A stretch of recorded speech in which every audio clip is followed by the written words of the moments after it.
Welcome to Financial Insider Weekly. I'm your host, Michael Gray, CPA. My guest today is Deborah Price.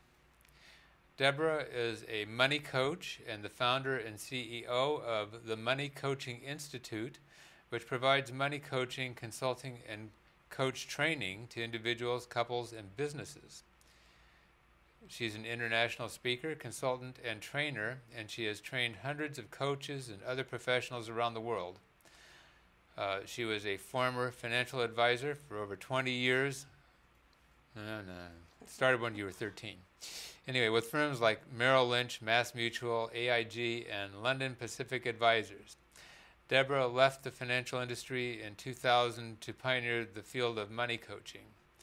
Money coaching is a step-by-step process for identifying and changing unconscious money patterns, beliefs, and behaviors in order to live a more purposeful and financial conscious life.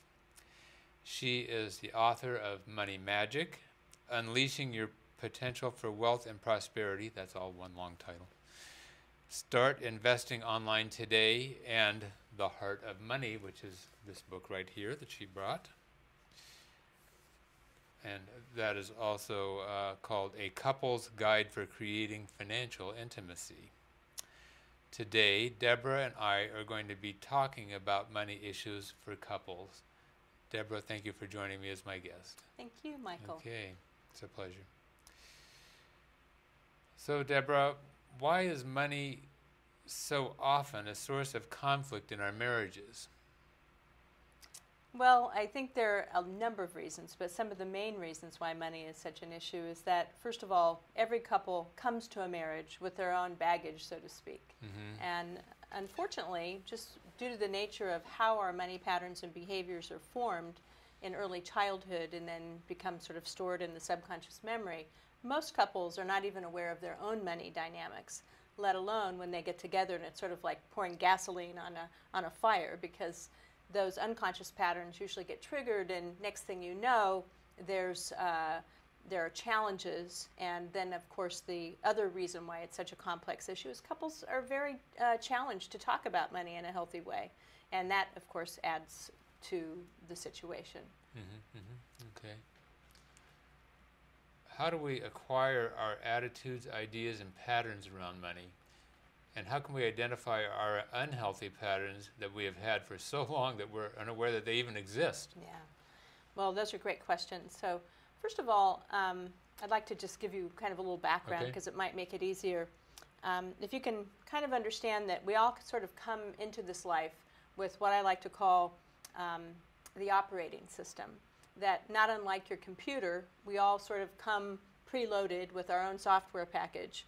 And that's what we call the collective unconscious, which Carl Jung, the great psychologist, would say consists of all of the unconscious aspects and the vast history of people around money throughout the ages.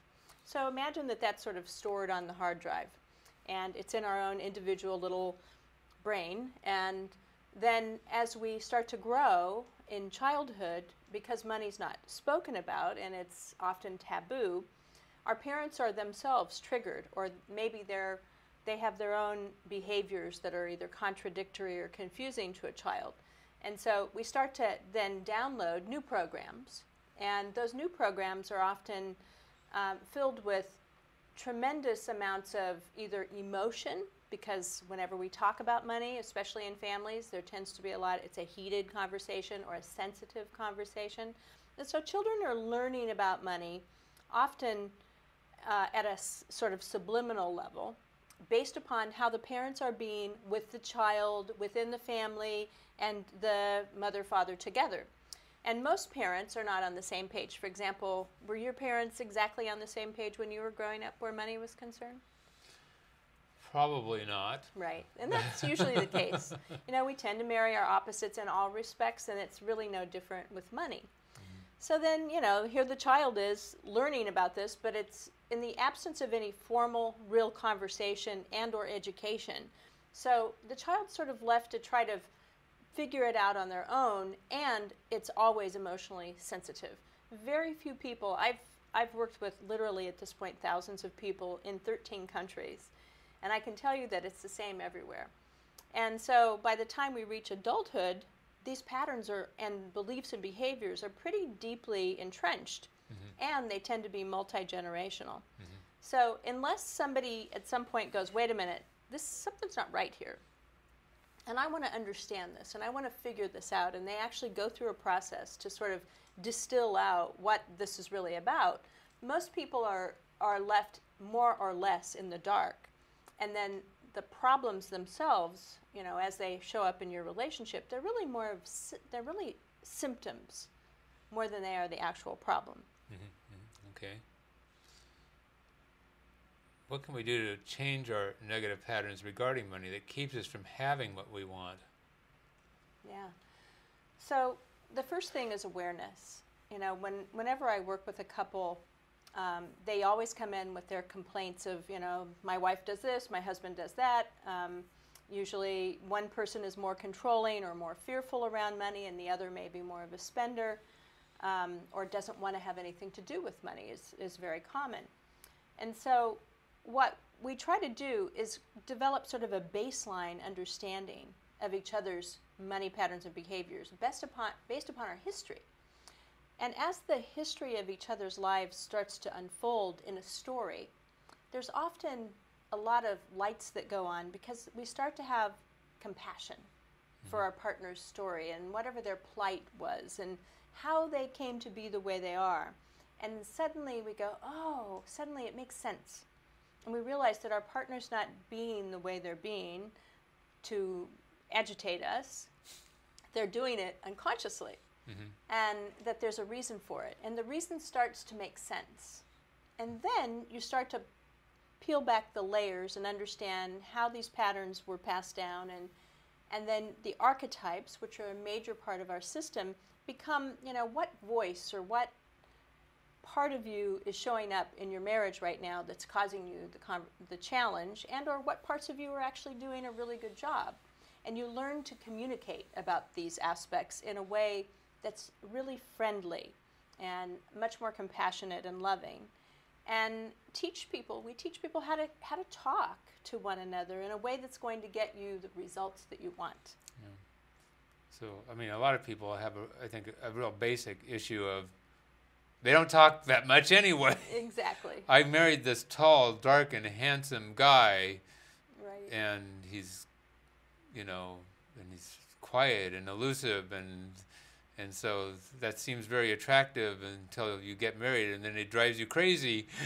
Yeah, I mean, I'm working with a couple right now, almost exactly the way you would describe it. You know, we meet and we connect on the basis of a lot of fundamental attraction, right? And that attraction will take you so far. But once you get married and you start dealing with the day-to-day reality, and money being a very major day-to-day reality, all of a sudden it's like the blinders are removed and we go, oh my God, you know, who is this person and why are they trying to control me and tell me that I can't buy shoes, right? Or whatever the case may be. And so, and often the reactivity that we have to one another is not actually based, it's sort of like the shoes become a metaphor. Right? So it's about power and control and how you navigate that very often. But also, most of us don't know our partners relative to money very well. They don't know our partners very well anyway. Exactly. So, and, you know, in the case of the couple that I'm working with right now, they're about ready. They're not married yet, but they've had all kinds of money issues already. Oh my gosh. And so, you know, now they're at this place where they're trying to decide, can they actually be a couple because they're so different when it comes to money. Yeah. And of course they can, but they're going to need to figure things out first. Yeah. Sort things out. Okay. Let's see here.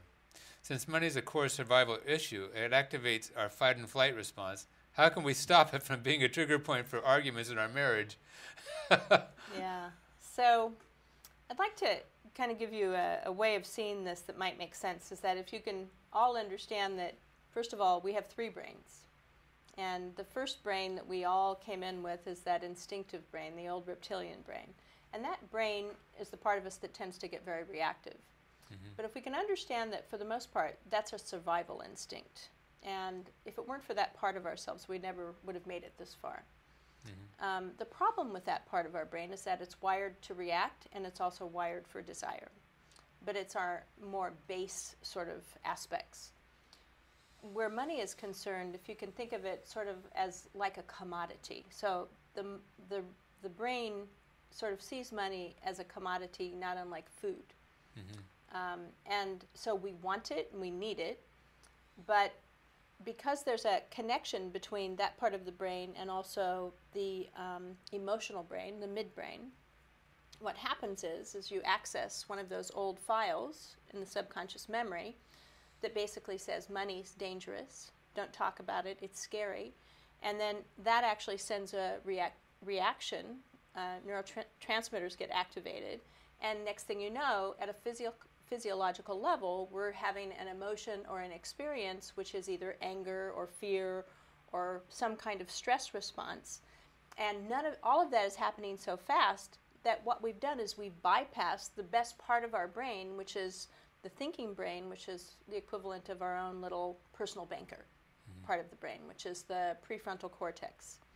And so what happens is that when you teach people the system, you start to identify which part of your brain has become activated and is causing you to malfunction, and then start to ask a series of questions, and you slow the neural processing down, and next thing you know, you're actually in your right mind.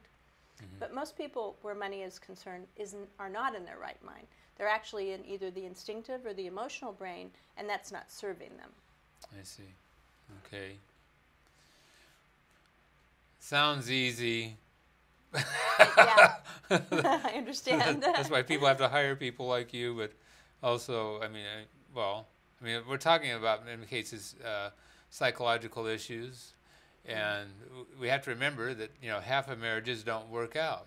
That's right. And a big part of the reason why they don't work out is, in a sense, communication styles, and to some degree, this money issue. Well, it is considered, depending upon who you speak with, the number one or number two cause of divorce. And of course, you're right, communication is at the core of why that's problematic. But what most people don't understand is the reason they can't communicate about money is because the dynamics driving that conversation are completely unconscious and are highly reactive and often not logical. Okay. Yeah. We people are complex, and we like to think that we're logical, but we're not. Okay. Well, we have the capacity. We just don't always use it where money is concerned, because money is a core survival issue. Yeah. Okay. So what are some things that I can personally do to heal my relationship with money? Or I guess you could say, what could our viewers do to heal their relationship with money? So, the book really does give you a step-by-step approach, first of all. Is number one, you want to start with understanding your own story. And sharing that story with your partner can be a very profound experience. Because, again, it's not an area that we talk about, and it's often an area that we have a lot of shame and pain. So you start there, and then you begin to also look at the patterns that you have that were passed down from your family of origin. We all have patterns that were passed down from our parents. Some people have more challenging ones than not, but almost everybody has some good ones. Also, it's really important to learn about what your money archetypes are, because they really do help you understand who's driving the car. And everybody has dominant and passive archetypes in their relationship. It's when those dominant and or passive archetypes become in conflict with one another. And so what happens is that you might start out, Michael, as the warrior in your family, and maybe your wife is the innocent, or vice versa. So maybe we should slow down for just a little bit, because people are going to be disconnected. Oh, with the archetypes. So why don't you explain for a moment, what are these archetypes that you're talking about? Right. So there are 8 money types, and it's important to know that they're not your personality. Money types are, they're basically derivatives of Jungian archetypes, but Jung never talked about money, so I basically invented these after being in the field for over 20 years. So the archetypes are indications of tendencies and patterns that are usually inherited, but not always. And there's an innocent. That's how we all start out, and the innocent tends to be the least empowered of all the archetypes. They're fearful and anxious, and they really would rather somebody else did it. As a result of being the innocent, you'll often become victimized because you give your money away, you give your power away. Next thing you know, somebody, Bernie Madoff, is taken off with your money. So the problem with the victim is it can be very entrenched. They can be very addicted to their story and want to tell you all the time about everything that's happened to them. So they kind of live on reruns of their life because they're not taking responsibility for whatever their part was. The warrior is one of the healthier archetypes. They're the more focused and goal-oriented, and the warrior is a beautiful archetype because they tend to live in the right part of their brain. They're in the thinking brain, and they do the right things, and they're usually the best with money. Yeah, but sometimes they can push the victims around. They can, but that would be more likely to be the tyrant. Okay. So okay, when you talk about the tyrant. Over warrior, you can move into the tyrant, which is a tendency to be far more controlling and maybe even oppressive. Or, money is the thing that rules for the tyrant. They sort of suffer from this chronic not enoughness condition. And then we have the martyr. And the martyr is that archetype that tends to be the service-oriented person. They want to help people. They're rescuers. They may have some sort of suffering or self-sacrificing tendencies. But they also have a lot of beauty and wisdom. Every archetype has its shadow and light. And then we have the fool, which, a fool and his money are usually soon parted because they don't do the research. They're very impulsive. They can be very prone to very happy-go-lucky with money and feast or famine kind of condition. And it was the artist, I guess, was... The creator artist, yes, is the archetype that tends to be more on a spiritual path, or they're inventors, they're innovators, but they tend to have the most conflict where money is concerned because they're not really sure they want to belong to that club because they feel like the material world doesn't hold as much value as the spiritual or the inner world, the creative world. And then the last archetype is the magician, which really represents sort of the ideal money type. It's the best of all of them together. And it represents sort of this concept of balance, faith, hope, and trust, that if you do the right things for the right reasons consistently, you're going to get the best possible results. Okay. So right there, that's a good piece of education, folks, of the, different aspects of ourselves. But I guess we could say some will tend to be dominant, and they'll tend to be dominant at different times. Well, any one of those archetypes could show up at any point in time because they're all 8 inside of us. It's just a question of who has the most speaking parts and who's driving the car. And most people have 1 or 2 that are dominant and then maybe some passive others. Or some people even have all active, they have all the archetypes are active, and that's what we call a party. Because if they're all active at any point in time, they could be showing up in the conversation. Oh boy. Okay. Let's see here. What type of beliefs would you say someone who just wants to spend has about money, and what inner need are they trying to fill? Well, the spending issue is one that, again, that's usually inherited. But the other thing is that often when people are unhappy, for example, in their marriage, or they feel controlled, spending becomes a way that a sort of the rebellious teenager comes out and it's like, you're not the boss of me, I'm going to shop or spend money if I want to. It doesn't always happen at a conscious level, but it can also be an attempt to fill a void, and that void could be something that they may or may not be even aware of, or there could be a compulsive spending problem. But more often than not, another issue is that when you shop, especially if you enjoy it, and like me, I don't really like shopping very much. Boy, you're an unusual woman. Yeah. But I just have too many other things I'd rather be doing. Was that right? it? Okay. But the fact is that when you shop and you enjoy it, you get a dose of dopamine to the brain, and next thing you know, got a kick out of it. You got to keep having that little euphoria but it's always temporary, and then there's the consequences later. Right. Darn, I got to pay that credit card bill. Exactly. Or face the wife or the husband. Right. Now, on the other side, what about somebody who's really a tightwad?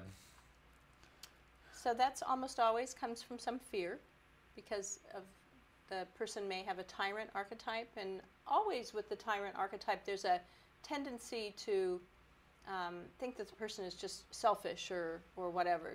We can judge people. But in my experience, the reasons for that are often very poignant and often quite sad, that a person may have grown up in true deprivation, whether it's literal or emotional, and that money tends to be the thing that they feel will save them. And of course we know we need money, but the tyrant archetype thinks that that's the only thing that will save them. Mm-hmm. And so that becomes the bar gets raised, and they have to have more in order to feel safe. Yeah. Well, I had somebody like this in my life as my father-in-law, but, you know, a lot of us felt that we also learned some really valuable lessons from him. He was not, I would say, a tyrant. Yeah. Okay, but he was very careful about how he spent his money, and he became an investor and did very well. But, you know, it was a little bit like, you know... Scrooge? Well, yeah, it's like... Is he really enjoying it? But he did do some things. But he did do some things to enjoy it as well. So I think that he ended up having some balance to his life. And like I said, we all felt that in some ways that we learned some valuable lessons from him in that process. Well, he sounds like he was probably first and foremost a good warrior. Yeah. But that he may have had some self-deprivation there. And so sometimes people, as a tyrant, they can be a self-tyrant, and sometimes they're a tyrant of others. I think a little bit of it was background from living through the Depression. Absolutely. Yeah, and so he learned, you know, if you will, the value of the dollar. Yes. But when he was growing up, they called them money bags bowers. Oh boy. So because when he was growing up, he always had money where the other kids didn't, and because he went out and he would work to earn it. And so anyway, great character. You know, loved him. He's not with us any longer. All right, so I think this is an important question, though.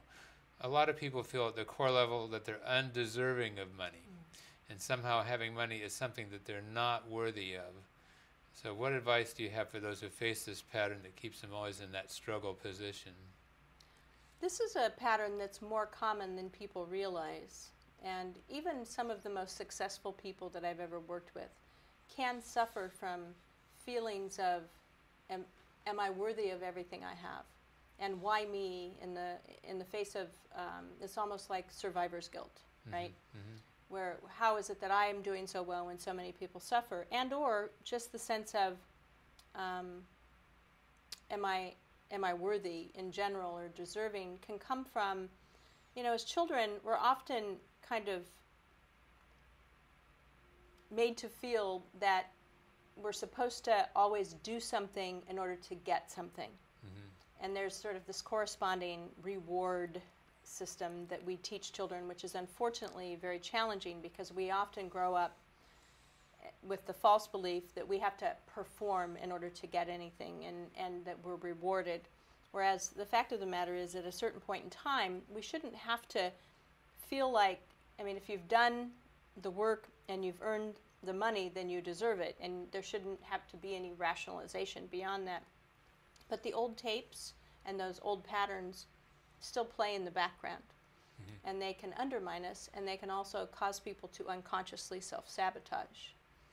I worked with a client this morning in Denmark, and he's running into this issue right now. It's like he started to succeed at a very high level, and part of his childhood was that he never really felt completely loved by his mother, and he was abandoned by his father.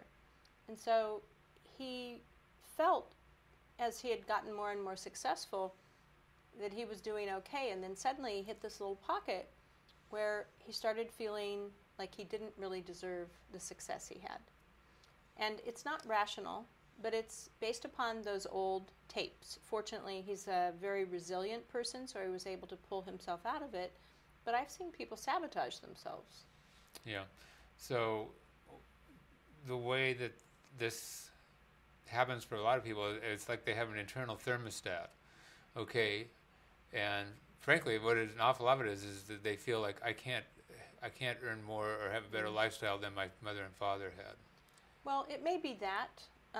Certainly, you know, we're pack animals, and we're clan-oriented as human beings, and so there's a thing about rising above your station.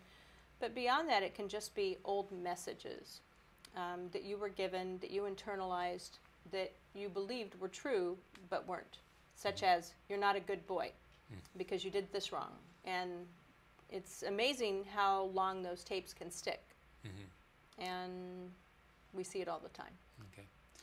I think it is an important topic. We just have a couple minutes left, though. Many people have this credit card debt problem. And what patterns and problems do you think this type of behavior comes from? How do you help your clients remedy the urgent desire to charge? You have about a minute. So that's that. Remember I said the instinctive brain is wired for desire? Yeah. The thing is that it's part of our coding. That when we have something, we're afraid that we might not have it again, so we want to use it now. And so that very quick, delayed gratification, wired for desire part of us is something we have to rise above. We have to stop and slow down and really think about it. And when we do, we actually change the part of the brain that we're in. So to start thinking about what is the consequence of this, what's it going to cost you, both in peace of mind as well as security in the future, as opposed to getting it and having it now, which may actually cause a problem also with your partner, because they may be more focused on the future. They may, or maybe it's a combination of having some now and saving some for later, so that you have both accomplished. Okay. I want to thank you so much, Deborah, for coming and being my guest. Thank you, Michael. This is a terrific topic. Your book, I thought, was excellent. The Heart of Money, a couple's guide to creating true financial intimacy. So anything that we can do to get people communicating better, I think, is well worthwhile. So obviously we couldn't cover everything today, but folks, I hope that we've given you some things to think about. We'll see you next time on Financial Insider Weekly.